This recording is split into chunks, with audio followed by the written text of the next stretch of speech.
Well, here we are.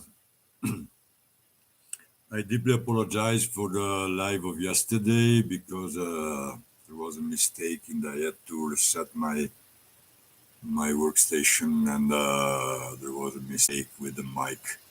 I plugged the mic jack in the wrong hole. Today should be working. In the meantime, I've been starting that work of innossamento of the color. But I want to repeat something I told yesterday and that was not recorded. So these things seem to be very fragile, very thin,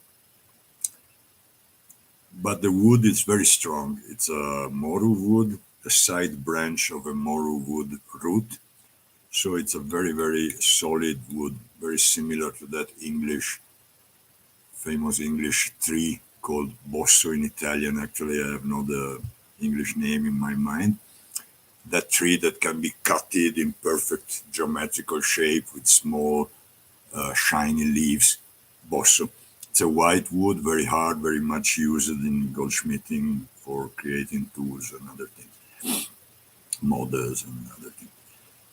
Anyway, I wanted to illustrate that this thing was heavily reinforced, as it's supposed to hold a necklace, titanium necklace made with a cubic zirconia hanging out here on this side, going in, making the round for the neck, and being charged like a spring in this cut underneath here. It will be held between this seat and this, and it will come here with its spiral, very close spiral rastremata. What is the English word? Okay, I forgot it. You will see when I have it. Actually, I forgot the necklace in the workshop, so I can't show you it right now. Anyway, what I did as this part was initially carved in the wood, and there was a teeth coming out. You still see a little part of it underneath here. Of course, it was quite fragile, and I was afraid that it may break.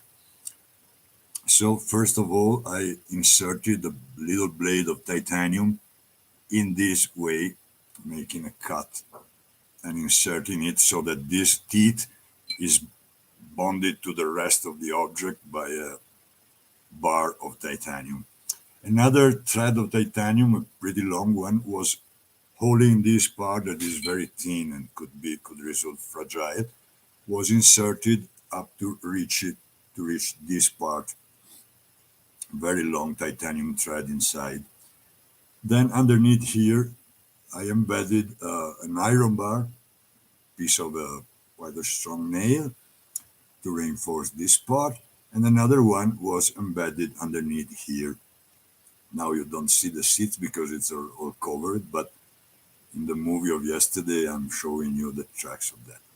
Moreover, to avoid any possible opening of this joint between the two branches, I clove with some bamboo sticks, with two bamboo sticks, this way up to down here, and this way up to down here, so that this part cannot really open. You may wonder why I put all this care in this kind of thing, but I produce objects that are meant to be heritage good.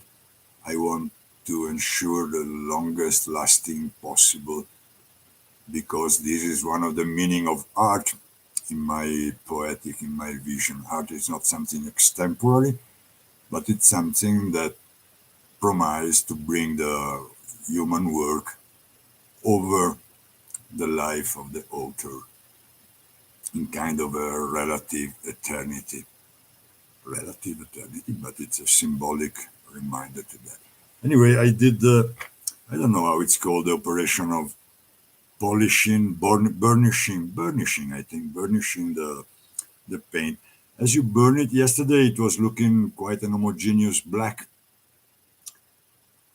But when you go burnishing it with a hard, actually, an agate stone would be better.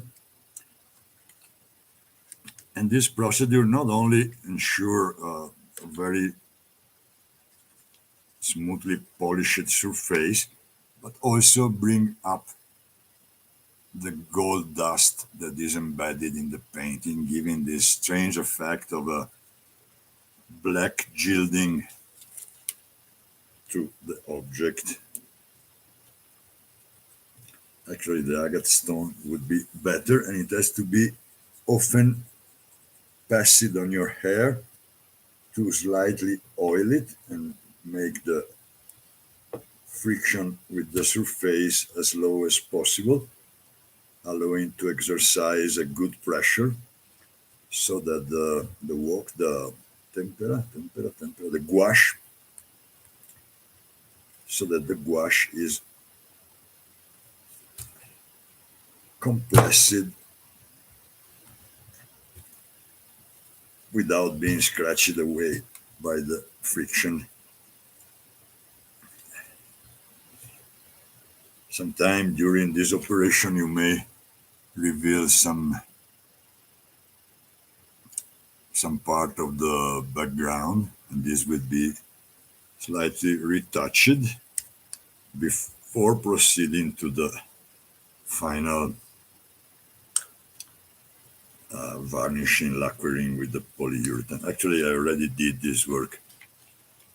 Only some parts are missing because I wanted to show you how from black, like it is here in this part, it will become gilded after this treatment, revealing the gold dust that I dispersed inside the paint.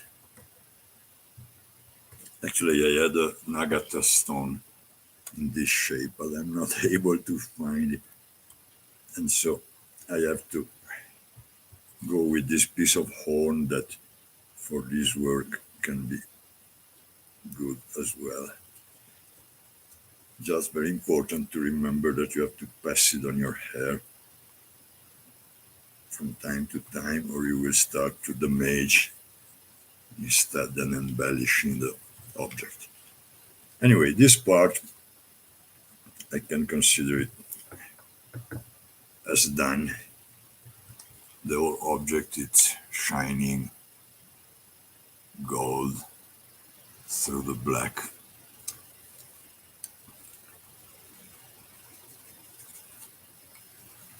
It is very good because black by itself is usually not very loved by people, mainly in the East, even if it's not like for us, for Western people, the color of death, of grief, which is not here. But anyway, I realize that mainly Indian people has not a great love for black.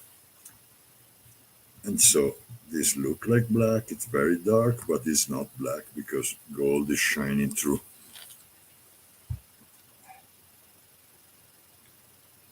And this effect will be even more evident when it will be varnished. Now I got a couple of parts where I need to retouch. And so what I'm doing, luckily I still have some paint from yesterday. It dried up, but only on the surface, so it allowed me to go with this that we call in our decoration slang, we call this operation mendine, mendine, which means little corrections, little defect correction. All the part where the background came out because of the friction are again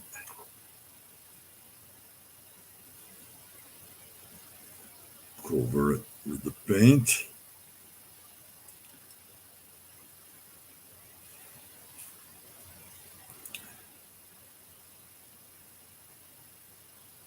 And after that I can pass through to the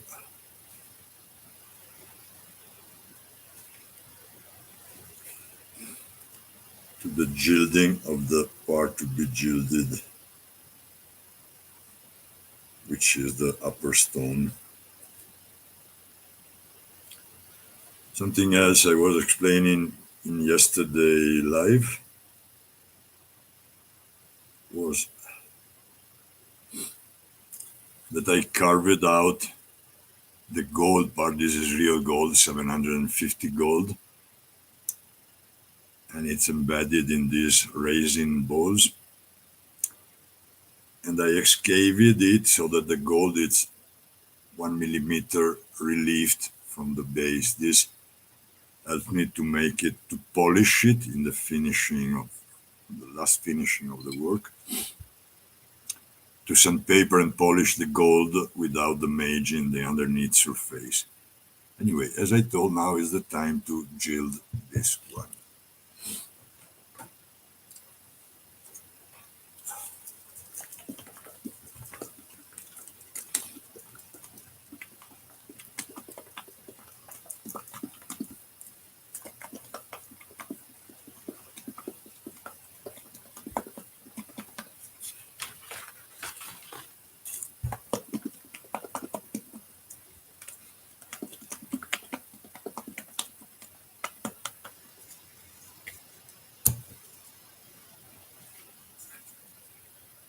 Ah, these people making this kind of clothes, I can't tell you which kind of work you have to do to open one of these color jars. Really too much.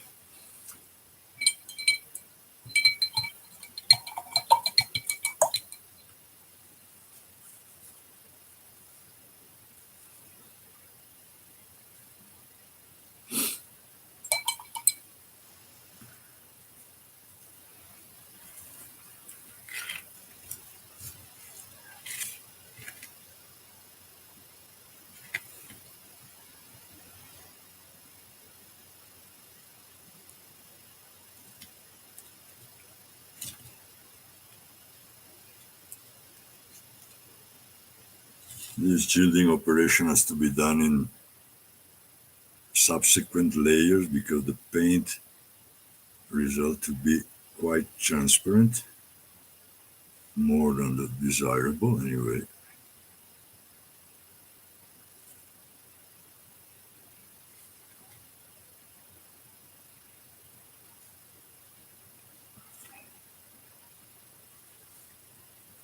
This is particularly evident in the camera, even more evident than in reality.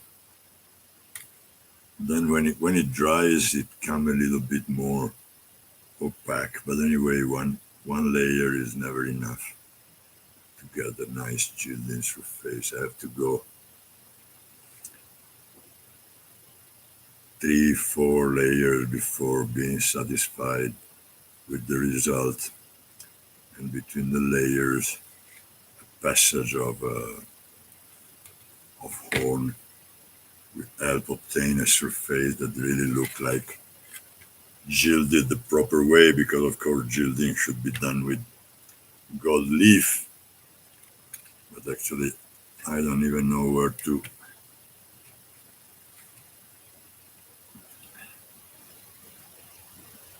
find it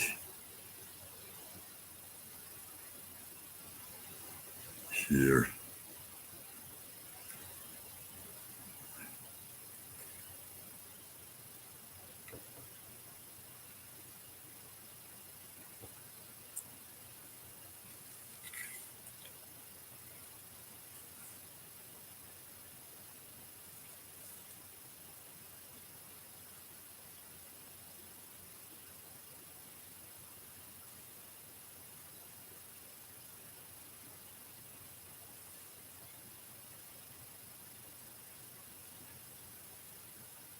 Got to go very delicate with the brush, and in this way you can obtain quite an homogeneous surface. But anyway, in the first layers it will always be transparent. So after making this first passage, I will have to wait for it to dry, then go cleaning it.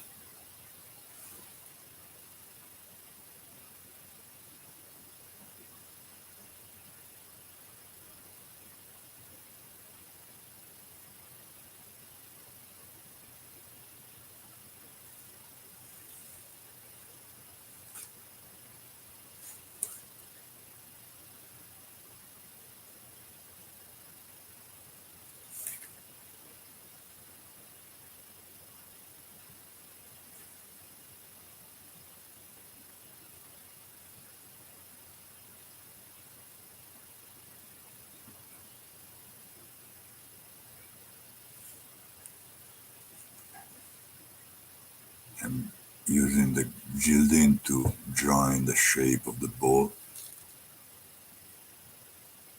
with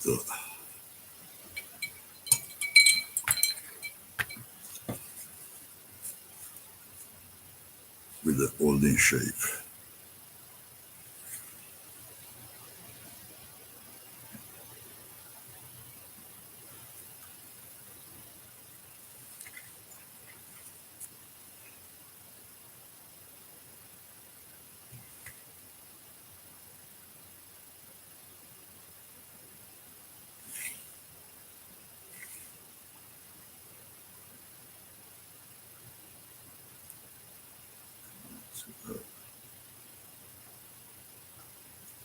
Nice curve to join here on this side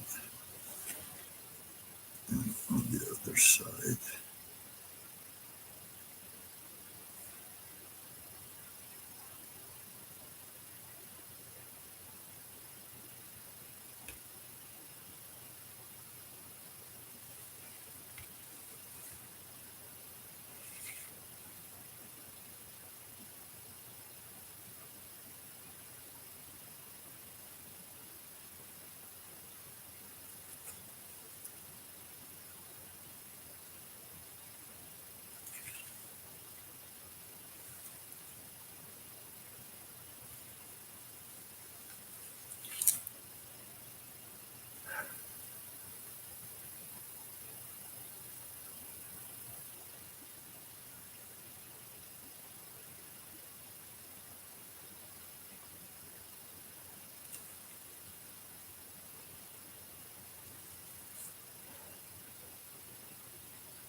And this is it.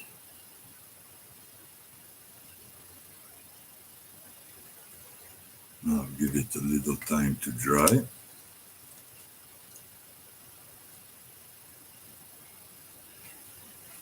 Then we proceed with the cleaning.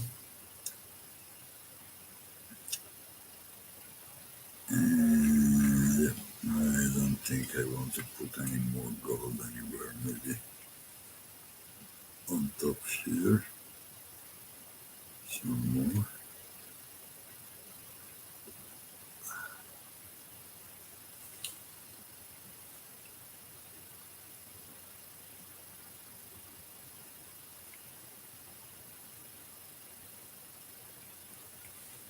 One point on this side, this one.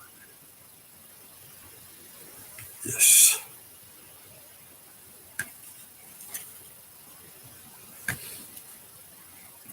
No other needed, I guess. Maybe inside here.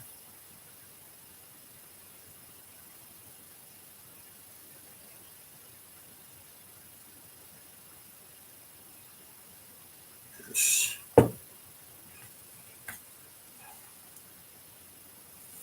And some on this side.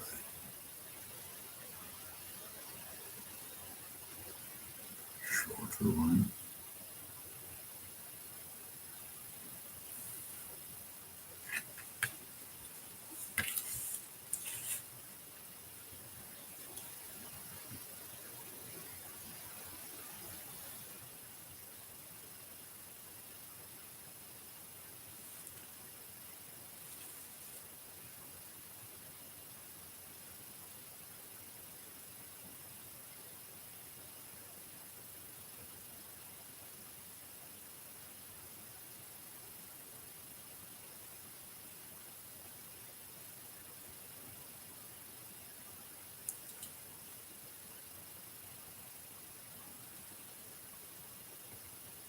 So many reflections. Something better. This light seems to be a little bit more efficient.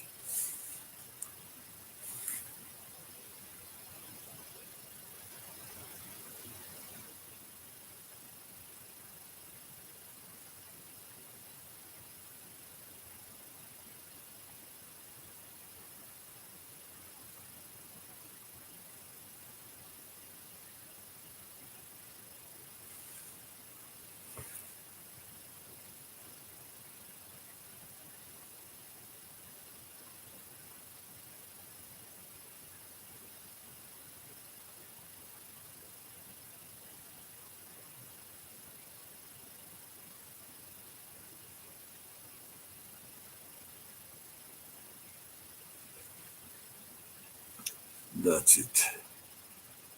I don't think I'm gonna put other golden places here. That's all I needed. Well, I explained you a little bit better what this thing is, and now I gotta wait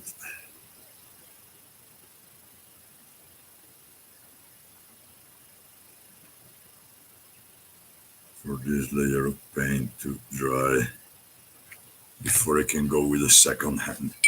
So for the moment, I say hello to everybody from Umberto, Taibo Ornaments India in Shaminawa home workshop. The sweet conversation. Oh, something else I told yesterday and that was not recorded is that these two little parrots came from India something like 30, 35 years ago. A friend of mine was making his living with commerce, small commerce between India and Italy. And he was bringing back stones and pashminas and other things. In between this, he sold me these two little parrots covered in tourmaline, most probably from Jaipur, I guess.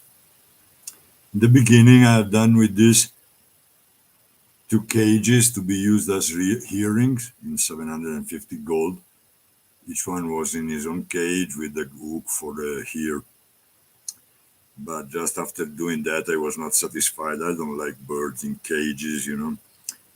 So I decided to cut off, first of all, the cage. And they remain on this kind of star, pierced star of gold, as a basement. But they were too small to have any real use as standalone object. And so they went in a drawer and they remain in my drawer for 30, 35 years until I came to meet this piece of wood. And the idea of building a semi-wearable sculpture for one of my necklaces took place. It took place, and I started to work on it. And I had double, this branch with a double termination that was of no much use because the necklace stay, as I told you, between this holder and makes springs against the golden ball, gilded ball on top. And as the parrot came in my hand, I opened the drawer and I saw these two parrots abandoned there since a life. I saw that these were their perfect stand. It was really their perfect stand, and now here they are, came back to the light after such a long time. The object is missing not only the necklace but also quite a wide base, built by Moru, a Moru bird.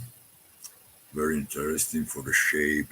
Then I carved it so that this stone, as the wood going inside the stone will go inside the wood, and then will be locked with the casting of resin. This is another phase of the work. Actually, I'm nearly finishing this part. Then we'll see how the thing develops.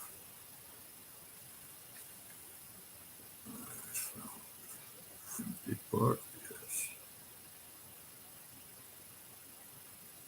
corrected.